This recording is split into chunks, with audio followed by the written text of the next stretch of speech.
안녕하세요. 저는 경기도 쪽에 살고 있는 30대 여성입니다. 우리가 흔히 하는 말 중에 세상 정말 좁다는 말 많이들 하잖아요. 전 이번에 저 말을 실감하는 일을 겪었고 여러분들께 들려드릴까 합니다. 세상이 정말 좁으니 누군가에게 피해를 주거나 상처를 줄 수 있는 행동은 하지 않는 게 좋다는 생각이 들더라고요. 물론 당연히 그렇게 살아야겠지만 말입니다. 저는 위에 오빠가 하나 있긴 하지만 오빠는 결혼 후 새언니와 함께 베트남에서 살고 있어요. 코로나가 터지기 전까지만 해도 그 핑계로 정말 자주 놀러 갔었지만 코로나 터지고는 그것도 쉽지가 않아서 얼굴을 제대로 본 지가 몇 년이 되었습니다. 거기서 새언니랑 함께 사업을 하고 있어서 가족이라고 해봤자 저랑 부모님만 한국에서 함께 살고 있었죠. 딱히 어려움도 없었고 전업주부이신 엄마 덕분에 어려서부터 간식 하나를 먹더라도 정성이 들어간 엄마표 간식을 먹으면서 자랐습니다. 그만큼 가정적이셨고 가족들의 일에는 늘 헌신하셨던 엄마셨죠. 엄마만 노력한 건 물론 아니고 엄마가 가족들만 신경 쓸 수 있도록 아빠께서도 가장의 역할을 충실하게 해주셨습니다. 외벌이였지만 늘 부족함 없게 살게 해주셨고 그만큼 최선을 다하셨던 거죠. 화목하고 금전적 부족함도 없던 저희 집안의 막내딸이던 제가 나이가 들면서 점점 결혼 정년기가 다가오니 부모님의 관심을 집중받게 되었습니다. 엄마께서는 시집 못 보내겠다고 가지 말라고 하셨지만 아빠께서는 적절한 나이라면 이제 시집가도 좋을 것 같다고 말씀을 하셨죠. 두 분이 아무리 저렇게 말을 해도 의미가 없던 게 제가 결혼할 생각이 아직 없었습니다. 그렇게 철부지 마냥 시집 안 가를 외치면서 제 일만 하며 살던 중 한 남자를 만났어요. 지인 소개로 만나게 되었는데 막상 만나보니 생각 이상으로 너무 괜찮은 거예요. 연애 안 한 지도 오래된 상태였는데 이 사람은 보면 볼수록 당장 연애를 시작하고 싶다는 생각이 들었습니다. 몇 번의 만남을 더 이어가다 진지하게 만나게 되었죠. 마치 저희 아빠처럼 따뜻하고 자상하면서 적당히 유머 감각도 있던 그 사람이 참 좋았어요. 함께 있으며 시간 가는 줄 모르고 하하호호 웃기만 했고 근심 걱정이 뭐였는지 오늘 하루 받았던 스트레스가 있었는지도 까먹을 정도로 좋았습니다. 이런 애랑이에게 한 가지 말 못할 사정이 있었어요. 어느 날 제게 굉장히 어렵게 말을 꺼내줬습니다. 나는 당신이랑 꼭 결혼을 할 거거든. 그러려면 이 얘기를 꼭 해야 한다는 생각이 들더라고. 정말 쉽지 않은 얘기지만 들어줄래? 그럼 당연하지. 천천히 한번 얘기해볼래? 알겠어. 그럼 아빠는 일찍 돌아가셨다고 했잖아. 그럼 엄마랑 여동생밖에 없는데 엄마랑도 연을 끊고 살다가 최근 들어서 조금씩 서로 마음을 열어보고 있거든. 어? 그게 정말이야? 무슨 일이 있었길래? 우리 엄마 욕하는 것 같아서 말하기 쉽지가 않은데 엄마 성격이 좀 유별나.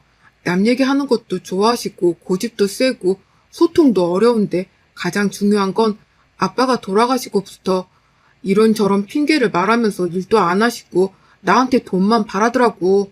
모른 척 돈도 해드렸는데 도가 지나치니까 결국 싸움도 되고 연까지 끊었어. 그렇구나.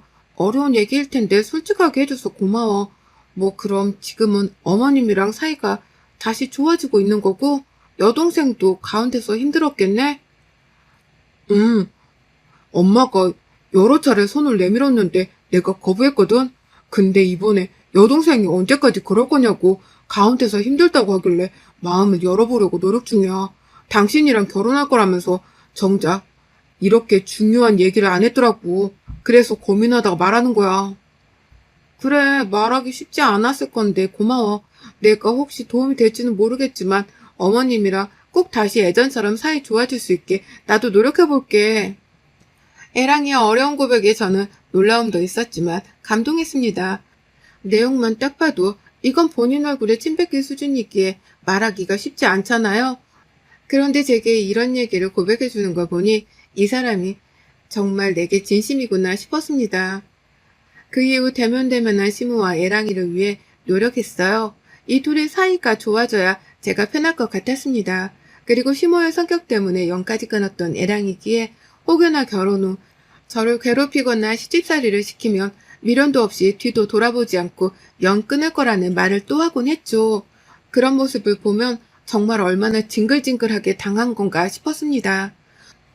전 애랑이에게 먼저 시모를 보고 싶다고 권유를 했고 시모와 저희 두 사람은 만났어요. 처음 인사를 드리기도 하고 이 둘 사이도 어색하기에 정말 숨막힌 어색함이 있었죠. 그치만 그럴수록 더 밝게 아무렇지 않게 행동을 했고 약간 푼수처럼 이 둘 사이를 회복하기 위해 노력했습니다. 안녕하세요, 어머님. 저는 최수민이에요. 나와주셔서 너무 감사해요. 뭘 그래? 둘이 데이트하는데 늙은이 초대해준 게 고마운 일이지. 알겠지만 우리 석훈이랑 나랑은 사이가 대면대면 하거든. 근데 그걸 또 사이좋게 만들어준다고 이렇게 노력을 해주니 내가 고맙지. 아유, 아니에요. 고마우실 거 하나 없으세요. 그냥 앞으로도 이렇게 자주 만나면서 맛있는 것도 먹고 좋은 것도 보고 그러면 좋을 것 같아요. 그래 뭐, 그래도 좋지. 어머님, 여기 세트 메뉴가 인기가 좋다고 하더라고요. 그래서 그걸 먹는 게 좋을까요? 아니면 어머님이 따로 눈길 가는 메뉴가 있으세요? 이미 메뉴 다 정해놓고 눈길 가는 메뉴가 있냐고 물어보면 뭐라고 대답해야 하나? 난감하네, 나 참. 뭐 요즘 아가씨들 다 그런가 봐. 엄마, 그렇게 말을 해? 이럴 줄 알았어. 그런 식으로 말할 거면 그냥 이 사람 보지 마. 엄마가 혹시 메뉴 고르는 거 어려워할까봐 세트 메뉴가 제일 인기가 많다고 알려준 거잖아. 근데 그거 말고 따로 먹고 싶은 게 있는지를 물어본 거고 배려를 해주는 건데 뭐가 그렇게 마음에 안 들어서 비꼬면서 말을 해? 너는 또 나한테만 뭐라고 하냐? 나도 내가 느낀 그대로를 말한 거야. 이미 메뉴를 세트 메뉴 먹으라고 정한 것 같은데 뒷말을 뭐하러 하냐? 뭐 이런 뜻이지. 내가 그런 말도 못하냐? 결국 이 모자 관계는 이날도 싸움이 일어났고 쉽지는 않다는 걸 느꼈습니다. 별것도 아닌 걸로 마치 서로를 공격하기 위해 기다리고 있는 것처럼 보였고 뭐 하나 걸리기만 하면 딱 걸렸다는 느낌으로 서로 헐뜯었죠. 이런 모습이 너무 충격적이고 낯설기도 해서 마음이 헷갈리고 많이 무겁더라고요. 저희 집안 모습과는 너무 다르니까요. 애랑이만 봤을 때는 절대 놓치면 안 될 사람인데 시무를 봤을 때는 꼭 놓쳐야 할 사람이 돼버리니 혼란스러웠습니다.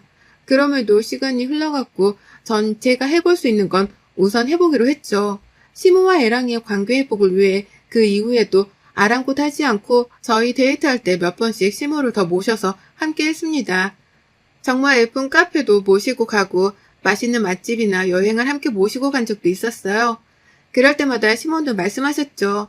세상 참 좋아졌다. 커피 한 잔 먹으러 왔는데 무슨 외국에 온 것 같네. 요즘 사람들은 이런 곳에서 데이트를 하는구나. 어머님, 여기 분위기 괜찮죠? 제가 딱 어머님이 좋아하실 것 같아서 오늘은 여기다 하고 모시고 왔어요. 그래, 분위기 너무 좋고 만족스럽네. 이놈 자식은 저만 좋은 곳 다녔네, 그래. 수민이 아니었어? 난 이런 곳이 있는 줄도 모르고 죽었겠어. 좋으면 좋다고 하시지. 왜 또 말씀을 그렇게 해? 좋다고 했잖니. 내가 언제 싫다고 했어? 너무 좋으니까 어이없다는 뜻이지. 너는 무슨 말만 하면 그렇게 예민하게 반응하고 그러니? 어? 내가 그렇게 싫어? 어디 말을 해봐라. 아, 정말 또 왜 그래요? 분위기 좋은데 망치지 말고 그냥 있다가 가죠. 봐라, 수민아. 얘가 날 이렇게 무시하는데 나라고 기분이 좋겠어? 이러니 아무리 폐합한 낳은 자식놈이라고 해도 나도 싫은 거야. 나도 사람이고 감정, 기분이 다 있는데 왜 나를 못 잡아먹어서 안달이냐고. 어머님, 진정하세요. 당신도 그만해. 저 솔직히 말할게요. 두 분 관계가 좋아지길 바라는 순수한 마음에 노력을 많이 하고 있는데 매번 이런 식으로 서로 헐뜯기만 하시면 저 정말 힘들어요. 적어도 제가 노력하는 게 보이시면 두 분도 서로에 대해 노력 좀 해주세요. 결국 솔직한 심정을 내비추니 그때서야 시무와 애랑이는 조용해졌습니다. 솔직하게 말하고 나면 속이 시원할 거라고 생각을 했는데 막상 그렇지도 않았어요. 오히려 뭔가 더 저들 관계에 끼어들기 싫어졌고 알아서 하게 냅둘까 싶었습니다. 저도 사람인지라 지친 거죠. 막말로 저들끼리는 저렇게 난리인데 제가 뭐라고 나서서 이러고 있나 막 그런 생각이 자꾸만 들었습니다. 복잡한 마음에 생각이 많았는데 하필 이때 집에 문제도 터졌어요. 멀쩡하시던 아빠께서 갑자기 쓰러지셨고 뇌 쪽에 문제가 생겨 수술까지 받아야 했습니다. 소식을 듣고 헐레벌떡 병원으로 갔는데 이미 수술 중이셨죠. 하필 이때 친오빠는 들어올 수 없는 상황이라 엄마랑 저 둘이서 손을 붙잡고 얼마나 울고불고 했는지 모릅니다. 정말 하늘이 도왔고 아빠께서는 큰 수술을 이겨내시고 무사히 깨어나 주셨어요. 이제 회복만 잘하고 앞으로 관리를 잘해주면 문제가 없다는 말을 들었습니다. 그러나 아빠가 병상에 계시는 동안 집은 완전 비상이었죠. 사업을 운영하시던 아빠의 사업장은 마비가 되었고 결국 돈으로 막아야 하는 상황이 벌어졌습니다. 아빠가 정신을 차리시자마자 제일 먼저 한 일도 바로 이 터진 상황을 해결하는 일이었죠. 평소에 아빠 사업에 대해서 아는 것도 없었기에 다들 제게 연락을 주셔도 할 수 있는 말이 아무것도 없었습니다. 그런 제 무지함에 너무 답답했어요. 아빠 병원 비용도 만만치 않은 상황이었는데 일하시던 곳에 많은 돈이 필요한 상황이 되니까 집안 경제가 한순간에 기울었습니다. 살면서 한 번도 돈 때문에 이렇게 온 가족이 걱정해 본 적이 없었는데 결혼이라는 축복받을 일을 결심한 상황이 터진 일이죠. 결혼이고 나발이고 당장 우리 집부터 살리자는 마음으로 제가 모은 돈을 아빠께 드렸으나 받지 않으셨어요. 이건 결혼자금으로 꼭 남겨두라며 그 돈 있어도 없어도 해결될 거면 되는 거고 해결이 안 될 거면 안 되는 거라고 말씀을 하셨습니다. 결국 한평생을 전업주부로 사셨던 저희 엄마께서는 이 상황을 지켜보고만 있을 수 없다며 일을 하겠다고 하셨어요.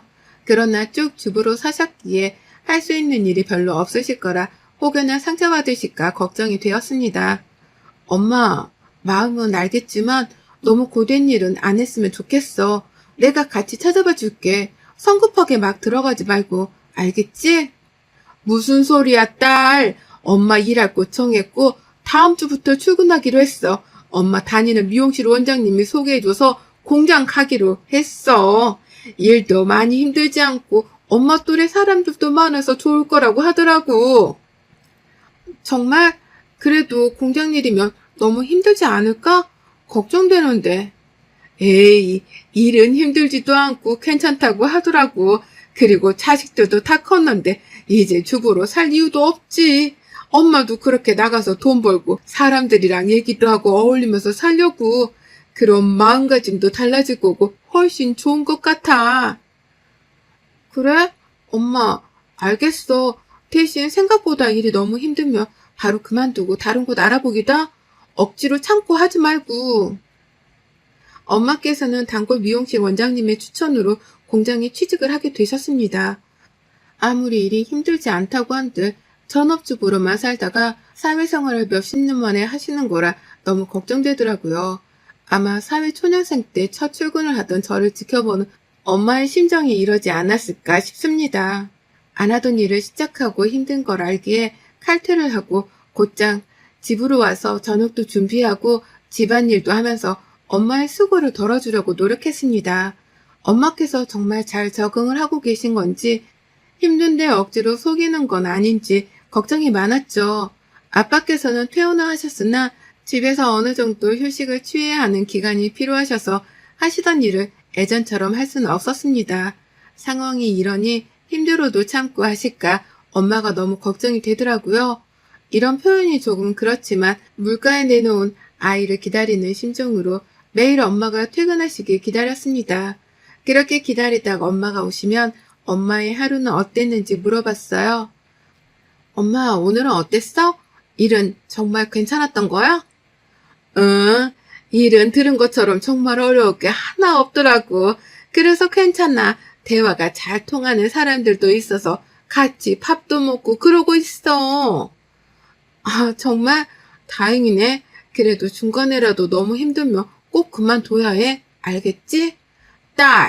딸이 엄마 걱정해주는 거 너무 고마운데 이제 마음 놓고 너도 예전처럼 너 인생 살아. 엄마는 자식 둘이나 낳고 키운 강한 엄마니까 걱정 말고. 내가 좀 유난 떨기는 했지? 그냥 나는 엄마가 힘들고 상처받고 그런 게 싫어서 자꾸만 물어보고 또 물어보고 그랬던 것 같아. 힘들어도 엄마가 이기고 견뎌내야 할 몫이니까 너무 걱정 마. 그렇게 따지면 너 사회초년생일 때 상사들이 괴롭히고 힘들게 해서 매일 밤 우는데 엄마가 해줄 수 있는 건 없었잖아. 다 똑같은 거야. 엄마는 제게 마음의 짐을 내려놓으라고 따뜻하게 말씀을 해주셨어요. 그렇게 말씀하신 이유가 이해가 가면서도 한편으로는 마음이 무겁기도 했습니다. 그치만 제가 자꾸 이렇게 엄마를 걱정하는 모습을 보이면 아빠께서 오히려 더 미안해할 것 같다는 생각이 들어서 그 이후부터는 유난을 떨지 않았어요. 그리고 애랑이에게도 집 사정을 다 말한 후 결혼을 조금만 미루자고 했습니다. 애랑이는 당연히 이해한다면서 우선 저희 집이 회복해야 제가 마음이 편해지니 천천히 시간을 갖고 생각하자고 말을 해줬어요. 그 따뜻한 말 한마디에 힘을 얻기도 했습니다. 덕분에 힘을 얻은 저는 새롭게 변한 저희 집에 적응을 하며 다시 예전처럼 일어설 수 있다고 늘 생각했어요. 친오빠는 사업 때문에 들어올 수는 없었지만 돈으로나마 미안함을 표시했고 오빠의 도움으로 조금씩 악화되었던 상황들이 풀렸습니다. 제 돈은 절대 받지 않았던 아빠도 친오빠 돈은 받으시더라고요. 아마 시집도 안 간 딸 돈을 쓰는 건 미안했겠지만 장가도 가서 잘 살고 있는 아들의 도움은 받기 덜 미안하셨겠죠. 조금씩 집안의 사정이 풀려가니 마음이 놓였지만 엄마의 표정은 어딘지 모르게 힘겨워 보였습니다. 신경을 안 쓸래 안 쓸 수가 없었고 저는 결국 하루 날 잡고 엄마께 물어봤어요. 엄마, 내가 신경을 안 쓰려고 해도 그렇게 안 돼. 무슨 일 있는 것 같은데 솔직하게 말을 해줄래? 그게 정말 너무 화가 난다, 딸. 어떻게 해야 할지 모르겠어. 사람들도 다 괜찮고 일도 안 힘들어서 좋거든. 근데 유독 한 사람만 엄마를 그렇게 괴롭혀. 없는 소문을 막 만들어서 내가 남자 직원을 꼬시는 여우라고 하지를 않나. 툭 하면 뒤에서 다 들리게 욕하고 정말 미칠 것 같아. 뭐라고? 그 사람 엄마랑 동년배 아니야? 그런데 나이 먹고 할 짓이 그렇게 없어서 직장에서 그런 짓을 한대? 그러니까 말이야. 엄마랑 마음이 맞아서 같이 다니는 직원들이 있는데 굳이 그 직원들을 한 명씩 불러내 내 험담을 그렇게 하나 봐. 우리끼리 사이가 안 좋아지길 바라는 거지. 나 하나 왕따시켜 뭐 하겠다고 그러는지 모르겠는데 소문을 들어보니 늘 그렇대. 꼭 한 사람을 지정해서 괴롭혔고 결국 견디다 못해서 엄청 싸우거나 퇴사하거나 그랬다고 하더라고. 아니, 이유가 있을 거 아니야. 어떻게 이유도 없이 그래? 본인보다 눈에 띄거나 사람들이랑 잘 어울리면 못마땅한가 봐. 엄마는 들어온 지 얼마 안 된 상황에 마음 맞는 사람들도 많이 생겼고 난생 처음 하는 일이라 걱정했는데 칭찬도 많이 받고 그러니까 마음에 안 드나 봐. 말도 안 돼. 그 사람 정신 나간 거 아니야? 엄마, 왜 그걸 당하고 있어? 당장 그만두던가 아니면 들이받아. 그래서 엄마도 고민 중이야. 심적으로 너무 괴롭거든. 한두 번도 아니고 매번 저러니까 죽겠더라고. 아우, 당연하지. 그래서 요즘 얼굴이 안 좋았구나. 알고 보니 엄마를 지독하게 괴롭히던 사람이 있었고 그 사람 때문에 엄마께서는 매일 스트레스를 받고 계셨더라고요. 이 얘기를 듣고 나니까 가슴이 찢어질 듯 아팠습니다. 그 텃세를 부리다 못해 없는 얘기까지 지어내서 한다는 말을 들으니 그 억울함이 어느 정도일지 상상이 되지도 않았어요. 그래도 엄마께서는 끝까지 버틸 거라며 퇴사를 하는 건 그 사람에게 지는 거라 그렇게 하고 싶지도 않다고 했고 전 그런 엄마를 묵묵히 응원하고 얘기를 들어주는 거 말고는 해줄 수 있는 게 없었습니다. 그러던 중 하루는 엄마께서 누가 봐도 많이 운 듯한 모습으로 퇴근하셨어요. 놀란 마음에 엄마께 왜 그러냐고 물었습니다. 엄마 뭐야? 왜 그래? 무슨 일이야? 딸, 엄마 그냥 다 뒤집고 그만뒀어. 그 여자는 사람도 아니야 정말. 알고 보니 그 여자가 저희 엄마의 심기를 제대로 건드렸더라고요. 저희 아빠가 편찮으신 걸 알고 그 여자는 남편은 쓸모가 없어져서 집에 나몰라라 두고 남자 많은 공장에 와서 하나 꼬셔가려고 취업을 했다는 소문을 내고 다닌 거죠.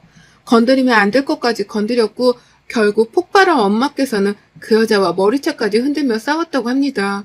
퇴사를 한 엄마는 집에서도 많이 우셨고 아픈 시간을 곁을 지켜드리며 함께 보냈어요. 그 이후 어느 정도 집안 사정도 풀렸고 엄마가 또 상처받는 게 싫어서 그냥 일을 하지 말라고 했습니다. 엄마는 집에서 휴식을 취하시며 지인들을 만나니 그때의 충격과 공포에서 벗어난 듯 보였고 이때 미루던 결혼을 하게 되었죠. 이것저것 준비를 하고 드디어 태망의 상견례 날이 다가왔고 떨리는 마음으로 갔습니다. 제가 엄마에게 신경 쓰는 동안 남편과 시모의 사이는 꽤 좋아져서 다행이었거든요. 그렇게 상견례장에 도착했고 웃으며 인사를 나누는데 시무의 얼굴을 본 엄마께서는 표정이 한없이 일그러졌고 갑자기 물을 냅다 뿌리시는 겁니다. 절대 이럴 뿐이 아니라 너무 놀랐어요. 엄마! 자네 엄마라는 사람이 인간이었어? 난 이 결혼 절대 허락 못해. 내가 죽으면 죽었지. 저딴 여자 집안에 내 딸 시집 절대 안 보내. 그 이유는 네가 더 잘 알지? 얼굴 쳐다보면서 더 말하고 싶지도 않다. 당신도 나오고 수민이 너도 나와. 아니 네가 왜? 그러니까 사람은 죄 짓고 사는 게 아니야 이 사람아. 엄마 공장 다닐 때 지독하게 괴롭히던 그 나쁜 년이 바로 저 년이야. 그러니까 결혼 허락 못해 나는. 뭐라고? 그게 사실이야? 어머님, 아니 저기요 아줌마. 당신 머리채를 쥐어뜯으러 공장으로 몇 번이나 쳐들어갈까 했는데 꾹 참았네요. 그래도 당신 보면 해줄 말이 있었는데 이렇게라도 하니 참 좋은데요. 나이 좀 똑바로 쳐 드시고 정신 차리고 사세요. 그리고 허언증이 있으신 것 같은데 이참에 치료라도 받아보시던가. 전 그 길로 부모님 모두를 모시고 나와버렸고 얘랑은 저를 붙잡고 난리를 쳤지만 거들떠도 보지 않았습니다. 결국 애랑과 시모는 미친 듯이 소리치며 싸웠고 이후 시모에게 사죄하는 연락도 왔어요. 거기다 저희 집까지 찾아와서 무릎을 꿇고 빌었지만 또 물을 한 대접 뿌려주고 당장 눈앞에서 사라지라고 하며 저것들과는 완전 연을 끊어버렸습니다. 애랑이를 진심으로 사랑했고 미래를 함께하고 싶었지만 저런 시모와는 함께하고 싶지 않았기에 전 고민도 없이 끝을 냈어요. 지금 와서 생각해보면 제 인생에서 가장 감정적으로 대처한 일인데 가장 잘한 일이 아닌가 싶습니다. 여러분의 생각은 댓글로 남겨주세요. 오늘도 시청해주셔서 정말 감사합니다.